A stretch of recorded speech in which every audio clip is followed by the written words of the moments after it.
Oke Mas, kan harapan kita kemarin berkeliling Trenggalek ya, ketemu banyak sekali komunitas dan rata-rata mereka sangat antusias dan sedang bergelora-geloranya gitu.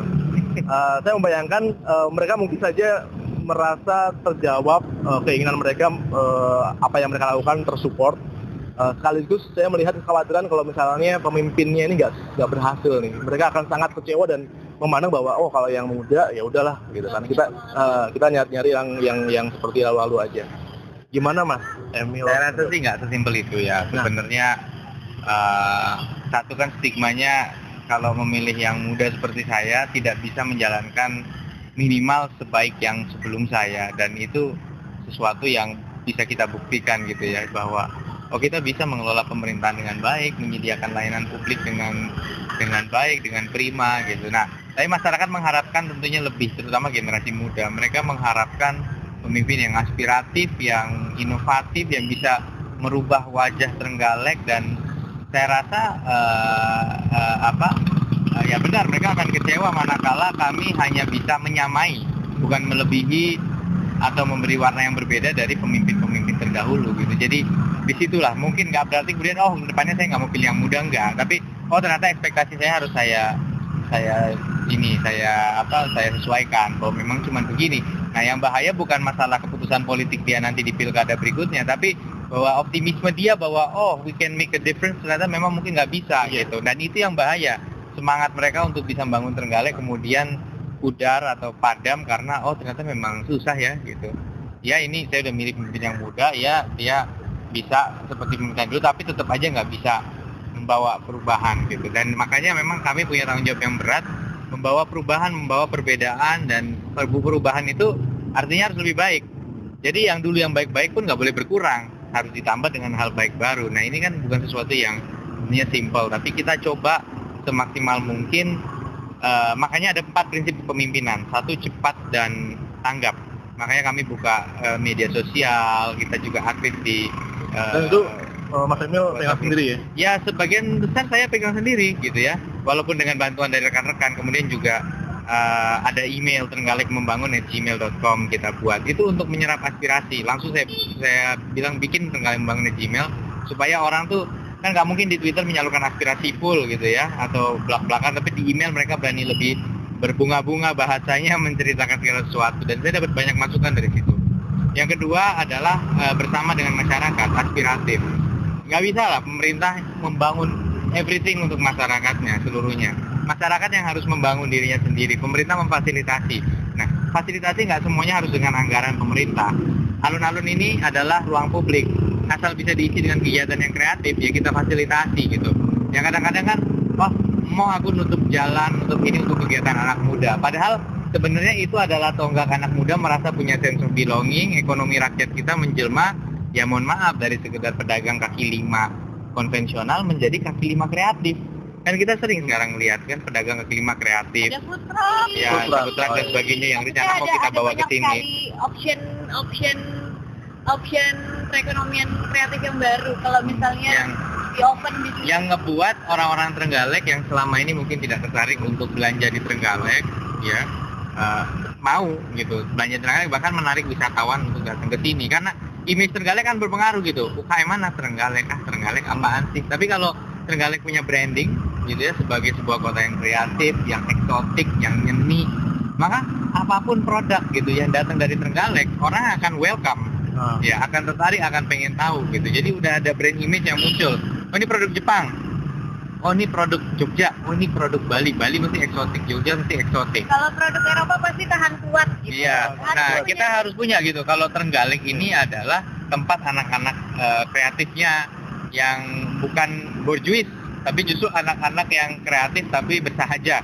Itu di sini misalnya gitu. Dan ini yang ingin kita dorong gitu. Jadi Trenggalek punya khasanah seni budaya yang luar biasa, sumber daya alam yang keren, sehingga kita bisa bikin branding yang mencerminkan gunung-gunung yang ada di sini, kemudian pantai-pantai yang kita miliki, juga seni tari Turonggoyakso. Kita punya perpaduan Mataraman dan Majapahit, Singosari ketemu di Trenggalek ini, di utara dan di selatan gitu. Jadi banyak sekali yang bisa kita eksplor dari sisi budaya, dari sisi identitas, karakter, yang saya yakin tentunya jadi aset lah untuk bangun Trenggalek. Nah, tadi kita ngomong sebentar aja tadi cepat dan tanggap, kemudian juga bersama masyarakat. Kita ingin masyarakat ini maju, makanya kalau ada kegiatan seperti literasi, orang gemar menulis bukan hanya membaca, kemudian juga komunitas pemuda Trenggalek bikin festival seni dan UKM yang kreatif. Itu ya kita harus ada bersama masyarakat gotong royong bersihin jalan, ya kita ada di situ untuk bersama mereka. Saya cuma datang bawa minuman, nggak diundang padahal, tapi kenapa saya datang ke sana? Karena saya ingin ngasih semangat ke mereka, this is the right thing, ini yang harus diperbanyak oleh masyarakat. Yang ketiga adalah sinergi dengan eksternal. Saya harus gaul sebagai pemimpin.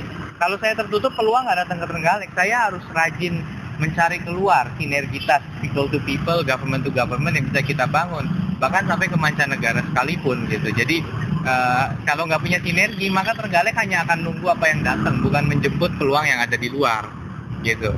Nah, terus yang terakhir memang adalah sistematik, bahwa apapun yang kita lakukan itulah di sini bahwa semua ilmunya ada. Kita nggak bisa pakai spontanitas, orang minta ini bangun, orang minta itu bangun, karena anggaran terbatas. Jadi kita harus bisa punya prioritas yang clear. Oke, sekarang kita mau dorong apa? Kalau kita mau dorong ekonomi rakyat, maka anggaran infrastruktur kita akan berkurang. Nah, inilah yang akan kita dorong. Itu udah namanya nyapa-nyapa. Iya.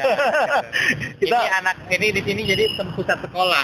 Ini SMP, itu SD, di sana ada sekolah Muhammadiyah, di sana juga ada SD lagi. Gitu. Oke, Mas. Udah. Coba disorot suruh dada dulu ya. Nih, di dada dulu ya. Oke, udah siang juga nih. Jadi kalau terakhir Mas, sebagai pemimpin tertinggi di Trenggalek kan sebenarnya kayak tenaga penjual juga kan ya bagi Trenggalek. Kita adalah duta besar atau ambasadornya saya maupun istri saya. Bahasa kerennya kita ini adalah etalasenya Trenggalek. Makanya ini kan batik Trenggalek yang saya pakai ini juga benar-benar kita harus bangga dengan produk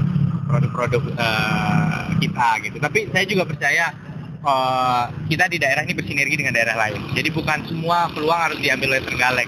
Saya percaya persahabatan dengan daerah lain, kita sama-sama bagi rezeki sama-sama.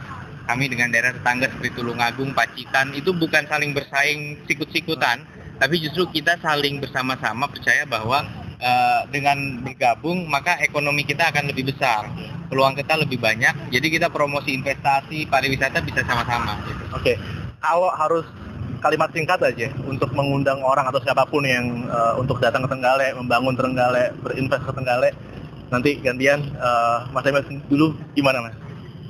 Ya, secara singkat Trenggalek menurut saya adalah hidden treasure atau harta karun tersembunyi yang sebentar lagi akan terbuka dengan pengembangan infrastruktur dan baik itu transportasi maupun IT yang luar biasa.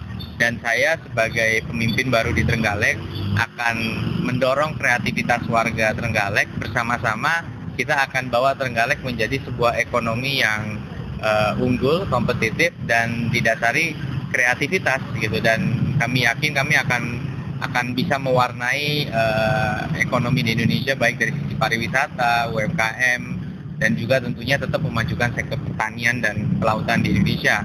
Atau kita sebut Trenggalek sebagai yang terdepan di pesisir selatan Jawa. Kalau Mbak Rumi? Kalau aku simpel aja, Trenggalek ini mungkin untuk orang luar sama seperti karang. Karang itu nggak menarik dari luar, karena kan bentuknya bukan karang pendek, kerang yang. Oh iya, kerang. Kemudian dari luar tuh nggak menarik, warnanya hitam, kadang ada lumutnya, tapi ketika dibuka ada mutiaranya. So, itu Trenggalek. Kalau nggak datang ya nggak akan tahu. Kalau boleh nyolong termnya GNSI, boleh, tadi itu langsung. Once you go, you know, gitu. Jadi once you go, you know. Jadi kalau mau tahu Trenggalek ya kesini. Tapi googling juga udah banyak kok Trenggalek. Makin banyak konten-konten yang didorong oleh anak-anak muda, baik lewat Instagram, lewat blog yang menurut kita justru lebih menarik ya untuk bisa mempromosikan Trenggalek keluar. Oke, terima kasih Mas Emil. Sama-sama saja.